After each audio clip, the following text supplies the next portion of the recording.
Quentin était plein de vie et d'envie de vivre. Aujourd'hui, il est mort. Mort loin de chez lui. À l'issue d'une pénible journée d'un travail ingrat, dans une semi-obscurité, dans l'épaisse poussière d'un silo en ferraille chauffé à blanc. Cependant que dehors, le soleil brille.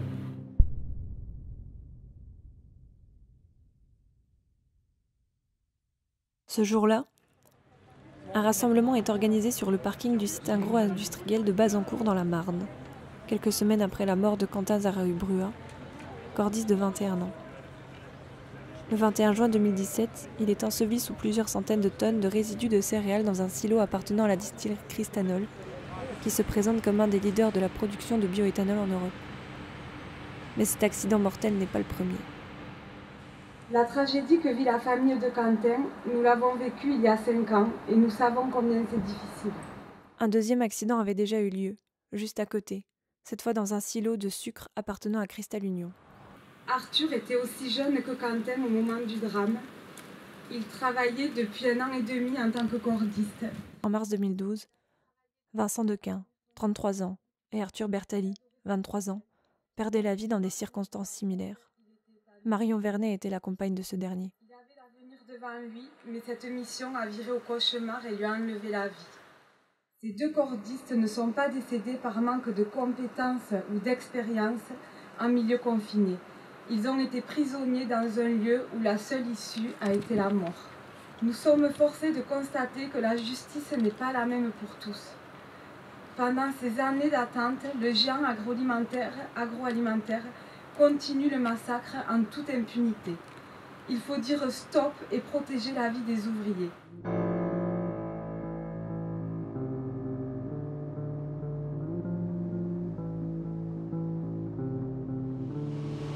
Cristal Union est un groupe coopératif français qui est le 5e sucrier européen à travers les 2 marques, Daddy et Mark Erstein. Et puis également, on est producteur d'alcool pour l'alimentation humaine, mais pharmaceutique ou parfumerie, et des biocarburants de première génération à travers l'éthanol. Biotechnologie, bioéthanol, bioplastique, bioéconomie, chimie végétale, start-up verte. Le site industriel forme l'une des plus grandes bioraffineries au monde et emploie 1200 personnes directement et 2000 personnes indirectement. Territoire, agriculteurs, betteraves, sucre, éthanol, ambition, emploi, environnement, fierté, réduction de CO2.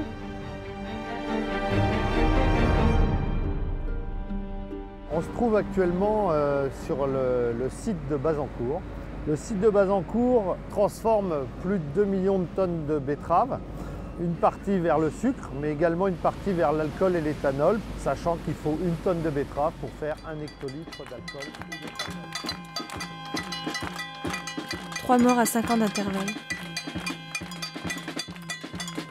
2 dans le sucre de Cristal Union et le 3e dans les résidus de céréales de sa filiale Cristanol. Moi j'étais dans le silo lors de l'accident de cette année, j'étais attaché, j'ai failli mourir quand même. Donc la corde c'est bien, ça peut vous sauver la vie, votre matériel peut vous sauver la vie, il faut l'entretenir.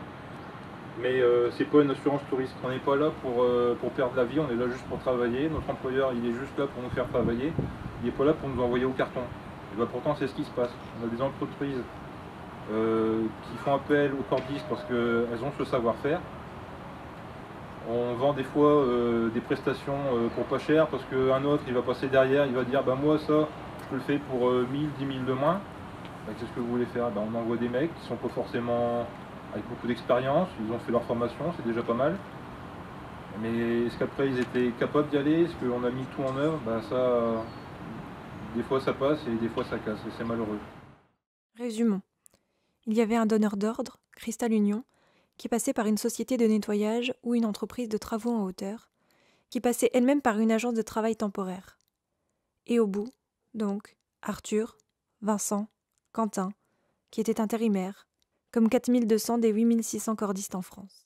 Je ne sais pas s'il y a d'autres métiers ou d'autres activités professionnelles où on peut être exposé à autant de risques mortels en même temps. En silo, on est exposé, en plus des risques de chute de hauteur, à des risques éventuellement d'explosion, d'ensevelissement, de chute d'objets, d'exposition à des gaz toxiques, à un manque d'oxygène, des risques de noyade si on travaille au-dessus de l'eau.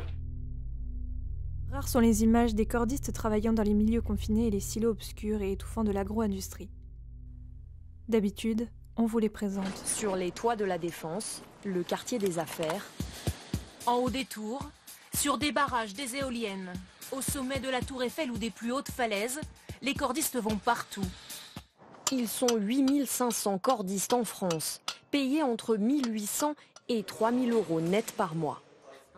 Autant de chanceux qui voient la ville autrement. Et malgré la fatigue, le plaisir d'exercer un métier exceptionnel dans une nature inaccessible. Parfois, on évoque les aspects les moins reluisants. Oui, il y a des accidents, mais souvent liés au facteur humain. Quand il y a accident, il y a erreur humaine quelque part, en général, que ce soit d'un cordiste ou d'une tierce personne d'ailleurs. À 95%, c'est un facteur humain. Mais si le danger ne provient pas du facteur humain, il provient de la météo, de la nature. Dans ces milieux-là, il y a toujours un risque. Il y a des bêtes, il y a du vent, il y a la pluie qui peut faire tomber des cailloux à côté de nous ou d'au-dessus. Cordiste, une profession qui serait donc dangereuse par nature, mais qui s'exerce en toute sécurité. Ils n'en oublient pas moins les risques, mais ils sont maîtrisés, disent-ils. Pour minimiser le risque, les cordistes travaillent toujours en équipe, la plupart du temps en binôme. La sécurité, un élément à ne jamais oublier. La sécurité, la préoccupation numéro 1 dans ce métier dangereux qui ne compte pourtant pas de morts et de très rares blessés chaque année. Comme c'est un boulot de bagnard qui ne demande pas de qualification, qui demande juste à piocher, pelleter, les intérimaires, on les envoie en priorité sur ces chantiers-là.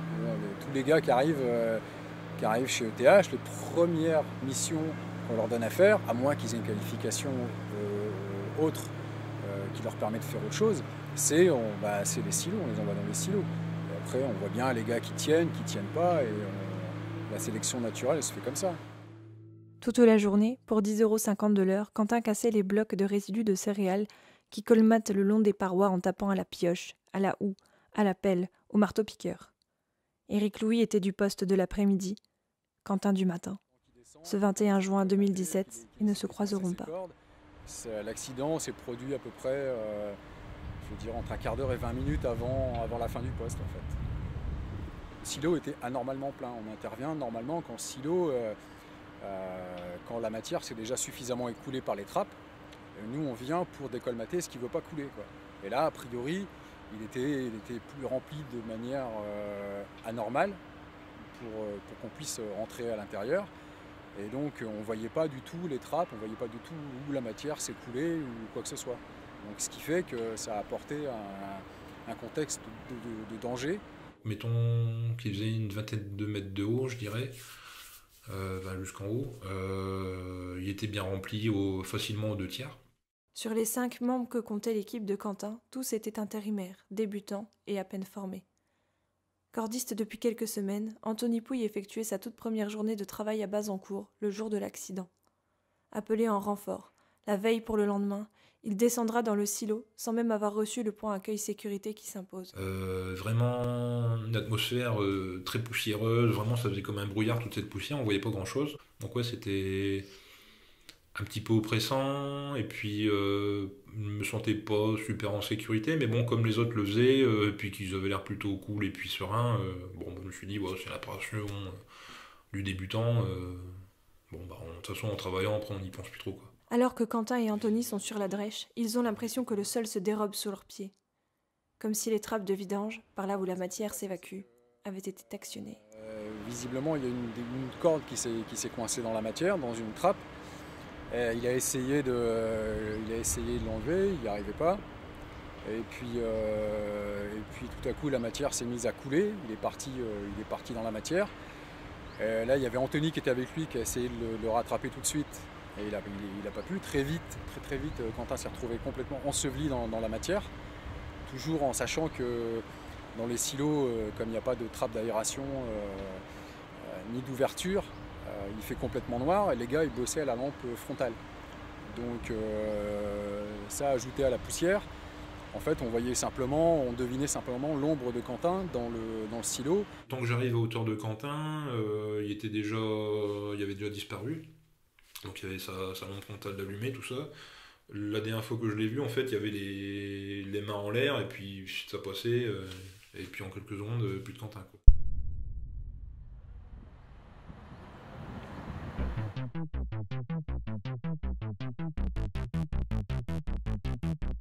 Là j'entends hurler, enfin là j'entends la voix de Quentin. Quentin il hurlait à la mort. 2 autres collègues de Quentin, restés sur le toit du silo, descendent alors en 4e vitesse pour venir en secours. Et je suis descendu du coup en premier. Raph a suivi après. Et donc au moment où je mettais le harnais, que je me mettais sur l'encendeur, le son de la voix s'était arrêté, hein. Vraiment il s'était fait prendre. Entre le moment où Quentin il m'a dit je m'enlise, que j'ai crié aux autres qui sont descendus, je sais pas, il s'est passé même pas 3 minutes quoi. On a été pelleté à l'endroit où c'est qu'on pensait que Quentin était, tu vois. On pelletait, on tirait sous la corde parce qu'il y avait la corde qui était à peu près à cet endroit-là. C'est Raph qui tirait et tout, puis il a ressorti la corde, au final c'est une poupée de corde, tu vois. Et Anthony s'est fait prendre au genou, encordé, corde tendue, hein. C'est ça qu'il faut bien préciser parce que justement ils ont retrouvé Quentin pas attaché, mais Anthony ça a fait en 10 secondes, franchement il était là à côté de moi, là Anthony, ça a fait ça. Hein. Voilà quoi, ça a été trop vite quoi. Au moment où on allait sortir, on allait se dire bon bah voilà, on laisse la pelle là ou pas, enfin bref on allait commencer à remonter. Je commence moi à m'ensevelir. Anthony sera enseveli jusqu'aux épaules. Il est -1 quand... de l'extérieur en fait, il y a quelqu'un qui a passé sa tête par la trappe, l'espèce de trou là qu'il y a dans la toiture. Puis ils ont dit fermez les trappes. Et à ce moment-là, j'en avais jusque là, ça s'est bloqué. J'ai pas, sauf si on bougeait un petit peu, à ce moment-là, il y avait du grain qui descendait, mais sinon, je m'enfonçais plus, quoi. Anthony ressortira de là avec une déchirure musculaire aux pectoraux. Il n'a pas retravaillé depuis. Les séquelles physiques n'ont épargné aucun des 3 collègues des derniers instants de Quentin. Mais, pire que les blessures, il y a les souvenirs. Bah, des fois, j'y repense beaucoup, même en ce moment, tu vois, je suis au boulot, là, je repense beaucoup au drame, en fait, aux cris, vraiment au moment où c'est qu'on est dedans, c'est beaucoup d'émotions différentes, tu vois, que ce soit Quentin ou même rien que de voir Anthony, putain, se faire avoir jusque-là. C'est des sanglots comme j'ai jamais eu, quoi. C'est des effondrements, vraiment, comme j'ai jamais pleuré de ma vie, quoi. Si, mais vraiment pas à ce point-là et pas de cette manière-là, c'est vraiment un truc que je connaissais pas, cette souffrance-là, en fait, voilà.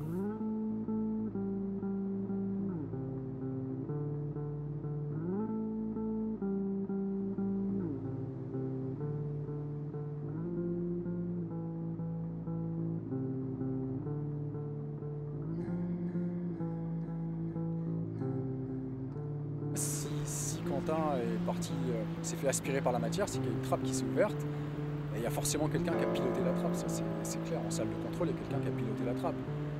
Qui l'a piloté, pourquoi, ça je peux pas le dire. Si Quentin avait été encordé au moment de l'accident, on peut pas dire qu'on aurait pu le sauver ou pas. C'est troublant parce que les conditions à chaque fois sont les mêmes. À chaque fois ils sont dans les silos, à chaque fois il y a une trappe qui s'ouvre. Sachant que la consigne de sécurité numéro 1 quand il y a un intervenant dans un silo, c'est que les trappes soient consignées et qu'il n'y ait aucune possibilité de les ouvrir. Vous demandez à n'importe quel cordiste, il va vous dire la première notion de sécurité c'est ça. Là, on entend juste ça 3 fois sur 3 accidents au même endroit. Fanny Maquin était la compagne de Vincent Dequin. Le 13 mars 2012, celui-ci fait partie de l'équipe de 4 cordistes qui descendent dans un silo de Cristal Union pour gratter les crêtes de sucre. Alors là, c'est simple, hein, quand il y a eu l'accident, c'était la première mission, premier jour, dans les 10 premières minutes de travail. Frédéric Soulier fait partie des 2 seuls cordistes qui remonteront vivants. J'avais eu une appréhension avant l'accident. C'est sûr, je me suis dit qu'on est descendu dans le silo. Je me suis dit, mais si quelqu'un fait un malaise ou quoi que ce soit, comment on fait pour le sortir? On est descendu 40 mètres et il n'y avait aucun accès au fond. Il n'y avait pas de Troyevac, il n'y avait rien. Il n'y avait rien. Donc pas de Toki, pas de moyen de communication, pas de moyen d'évacuation d'une personne en danger. On ne pouvait rien faire. Donc oui, il y avait un manquement de sécurité. Hein, il y a un ami cordiste qui m'a appelé vers 15h30 pour me dire qu'il y avait eu un accident dans le silo là où Vincent travaillait. Les infos qu'il avait, lui, c'est qu'il avait été enseveli et qu'ils étaient en train de le chercher. Et après, bon, il m'a appelé forcément, lui, il était en état de choc. Moi, j'ai juste demandé à quelle heure avait eu lieu l'accident. Il m'a dit qu'il pensait que c'était vers 12h30. Et j'ai demandé s'il était enseveli complètement, et il m'a dit oui. Donc j'ai tout de suite compris qu'il y avait quand même très très peu de chances qu'il se retrouvait vivant. J'ai su de manière officieuse par les médias vers 19h qu'ils avaient retrouvé les corps des 2 cordistes qui étaient portés disparus, qu'ils étaient décédés. Et nous sommes descendus, on a commencé à creuser, et on a commencé à creuser 10 minutes, et d'un coup le sol s'est dérobé sous nos pieds jusqu'à former un trou à peu près d'1 mètre de rayon qui s'est automatiquement refermé sous chaque victime. Contrairement à Quentin, Arthur et Vincent ne se sont pas désencordés. Ça ne leur a pas épargné la fin tragique qui les attendait. Attention, c'est une corde qui est semi-statique, il y a à peu près 4% d'allongement, mais sur 40 mètres, on a été tiré de moins de 2 mètres. C'est-à-dire même en étant encordé, on peut descendre dans un trou 2 mètres plus bas. Mais quand le sol il s'est dérobé sous nos pieds, on a tout lâché. Et tous les outils ont été emportés dans le feu de sucre, donc ça nous tirait vers le bas. Arthur a été enseveli tout de suite. Vincent a essayé de le secourir, il y avait la moitié du corps qui était pris, le sucre est monté très vite. Et moi j'étais en croix comme ça dedans, et j'ai réussi. C'est même Vincent qui m'a dit « coupe ta corde, t'es pas pris dedans ». Et on a toujours un couteau sur nous. Et j'ai coupé toutes les ficelles, l'outillage, et la corde que j'avais sur moi, et je me suis raccroché sur une autre corde qui était à côté. C'est ce qui l'a sauvé, in extremis. Je les ai vus mourir, mais pour moi, dans ma tête, ils n'étaient pas morts. Je n'arrivais pas à comprendre ça. J'ai du mal à comprendre, ça m'a mis un certain temps. On n'est pas préparé à ce genre de choses. Il y a un moment où vous l'avez conçu ? Oui, à l'hôpital, oui. Ça met un certain temps. Comme ça. Depuis 2012, les proches d'Arthur et Vincent, tout comme ceux de Quentin, n'ont aucune nouvelle de la part de Cristal Union. Aucun échange, silence total. Chez Cristanol, tout de suite après l'accident, ça a été le lockout total. Ça, on l'a bien vu parce qu'on n'a pas eu d'informations. Et comme c'est une grosse société, il y a des gens de l'intérieur qui me l'ont dit. Quand c'est comme ça, il y a une cellule de crise et il y a un lockout total qui est mis en place de non-communication sur quoi que ce soit qui est relié à l'accident. Malgré nos nombreux appels téléphoniques, les responsables de Cristanol et Cristal Union, de Bazancourt comme du siège social, ont refusé nos demandes d'entretien. Voilà, je vous donne la réponse. En fait, on s'exprimera pas sur le sujet. Voilà, donc ça sert à rien de continuer à appeler. On n'aura pas de réponse à vous fournir là-dessus. Et je pense que souvent le reproche qui est fait en disant ça manque de transparence. On s'est donc rendu au centre des congrès de l'Aube, à Troyes. D'entreprises où il y a une telle transparence. Pour poser nos questions directement à la direction du géant du sucre lors de son assemblée générale annuelle. On ne mesure pas assez la qualité des informations et l'importance des informations que l'on a. J'insiste là-dessus parce qu'au sein du Conseil, on est vraiment très attaché à cette transparence, cette proximité. Et tout le message qu'on a passé pendant nos assemblées générales de section, c'est un message de vérité, un message d'honnêteté. On le tient aussi avec l'ensemble des collaborateurs de l'entreprise. Ça me paraît important et indispensable. Nous faisons tous partie de la même famille. Et à un moment où l'individualisme pourrait prendre le dessus, moi je peux vous dire que notre conviction, c'est qu'à travers notre modèle, c'est collectivement qu'on relèvera les défis des tempêtes qu'on traverse.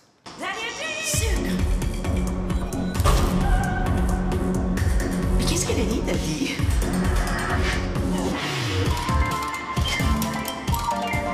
Il faudrait qu'on soit plus nombreux. Plus nombreux, les médias devraient être là. Les médias se déplacent pour n'importe quoi. Et pas pour la mort de 3 jeunes. À Paris, je vis à Paris, ils se déplacent pour moins que ça. Vous avez tous les médias qui viennent. Et nous, rien. Rien, c'était notre neveu.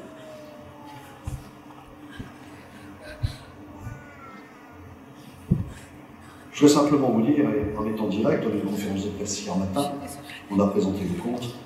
Et les journalistes qui passent leur temps à écouter ce qui se passe dans les entreprises, à retranscrire, vous lirez les Échos, vous lirez le Figaro, vous lirez Ingrat, vous verrez que la performance du Cristalino est quand même saluée par rapport à d'autres qui ont été beaucoup moins honorables. Mais on va faire quelque chose.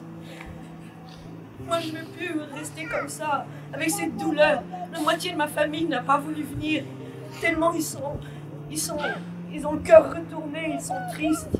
Ils ne voulaient pas revivre ce qu'on a vécu là. Mes petites nièces, elles m'ont accompagnée. Ma cousine aussi. Je ne sais pas où on a trouvé la force de venir. Je ne sais pas où on a trouvé cette force. Nous avons, pendant la dernière campagne, battu des records de cadence. Et nous avons travaillé en moyenne 135 000 tonnes de betteraves par jour. Ça n'a été jamais vu dans votre coopérative. 135 000 tonnes avec partout, dans les 10 usines du groupe, des cadences qui ont été les plus élevées que Cristal-Union n'ait jamais connues. On a battu les 27 000 tonnes sur le site d'Arcy, mais on a dépassé allègrement les tonnages de Bazancourt au-delà des 25 000 tonnes. Ça a été une grande réussite et tout ça n'est pas le fruit du hasard. Et pourquoi le directeur n'est pas là? On est quoi? Pourquoi il n'est pas là? Déjà ça c'est un manque, je n'ai même pas le terme pour le qualifier, pour qualifier cet homme qui est responsable. En France, il y a des lois, il y a l'inspection du travail. Chaque ouvrier doit avoir un responsable derrière lui. Et vous faites un métier dangereux. Et ce métier est étouffé, il n'est pas connu. Vers le zéro accident, il est clair que dans un outil industriel, nous devons aller vers l'excellence en ce qui concerne la sécurité au travail. Un outil industriel comme Cristal-Union, eh bien, c'est aussi la force de l'ensemble des collaborateurs et la mobilisation des salariés autour des valeurs portées par Cristal-Union. Ça permet de créer une dynamique de travail, une dynamique de groupe. Tout ça, je dirais, participe à ce que j'appelle la Crystal Touch. C'est l'envie de travailler au sein de Cristal-Union. C'est un endroit, c'est un tombeau. C'est pas une usine, c'est un tombeau. C'est un endroit maudit. Mais tout ça montre que, je dirais, sans aucune prétention de ma part, il fait bon vivre chez Cristal.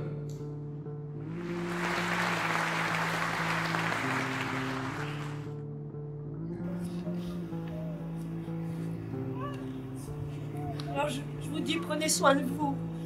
Prenez soin de vous, faites attention. Comme elle a dit, la dame, refusez quand on vous envoie dans des endroits dangereux. Refusez. Vous avez une famille, vous aussi. Vous avez des gens qui vous aiment. Ça nous a... Notre vie, elle a basculé. Elle a basculé, c'était dramatique. Mais ils vont entendre parler. Ils vont entendre, je sais pas. Je sais pas ce qu'on va faire. Quentin va pas partir comme ça. Et ses collègues aussi. Il faut que tout le monde le sache.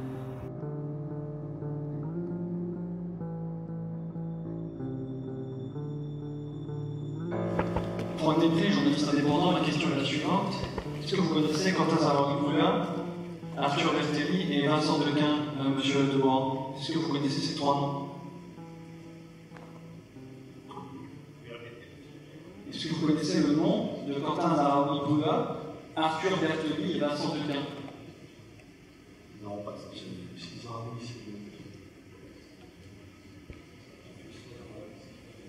Allez-y, continuez, monsieur.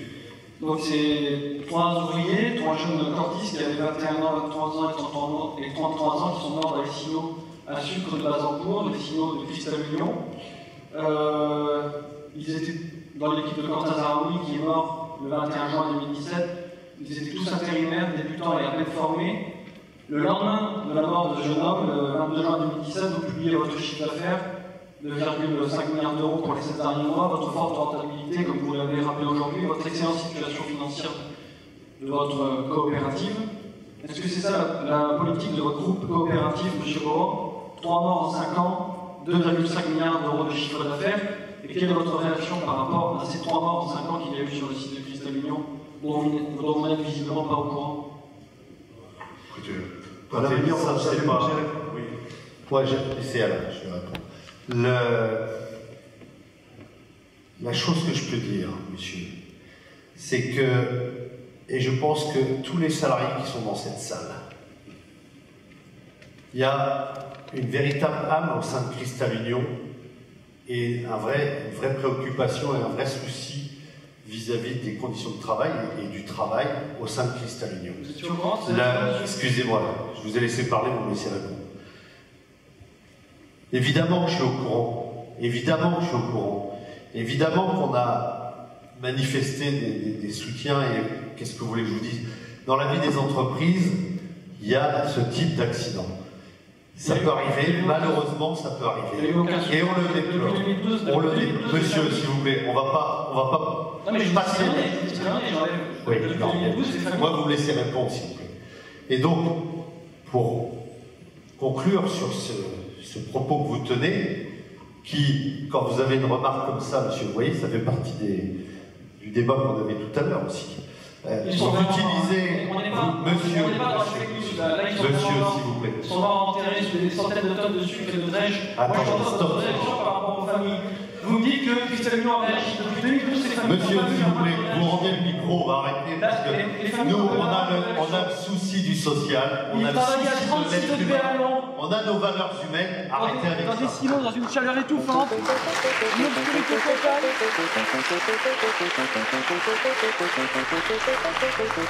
Ils travaillaient pour 10,50 € de l'heure, monsieur Bohan. Pour 10,50 € de l'heure. Ils étaient intérimaires à peine formés. Combien vous gagnez?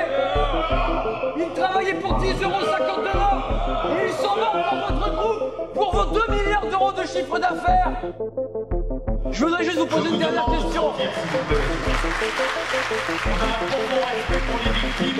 Mais là, vous dégradez l'image. Comment s'est manifesté votre respect, monsieur? Comment s'est manifesté votre respect pour les victimes? Vous n'avez rien fait. Vous travaillez 11 heures par jour, 48 heures par semaine, pour 10,50 € de l'heure. Combien vous gagnez, vous, monsieur Dupont? Combien vous gagnez, vous? Arrêtez, nous aussi. Le 22 juin, vous publiez les 2 milliards d'euros de chiffre d'affaires. Oui, monsieur, aucun mot, pas une ligne sur la mort de utiliser l'Assemblée.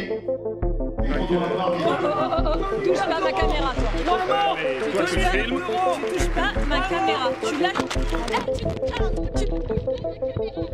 ça. Lâche. Tu lâches. Tu me lâches. Je vais me lever, mais tu me lâches. Mais tu me lâches. Tu me touches pas.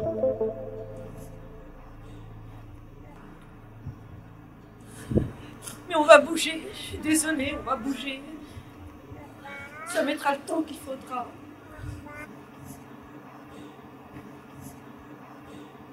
C'est injuste ce qui s'est passé.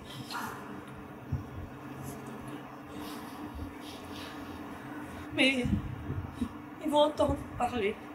Ils vont entendre, je sais pas. Je sais pas ce qu'on va faire. Quentin va pas partir comme ça. Et ses collègues aussi. Faut que tout le monde le sache. En attendant, la mémoire de mon petit Beu ne sera pas étouffée.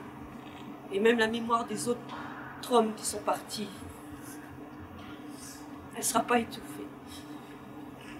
On va se partir. On va se partir.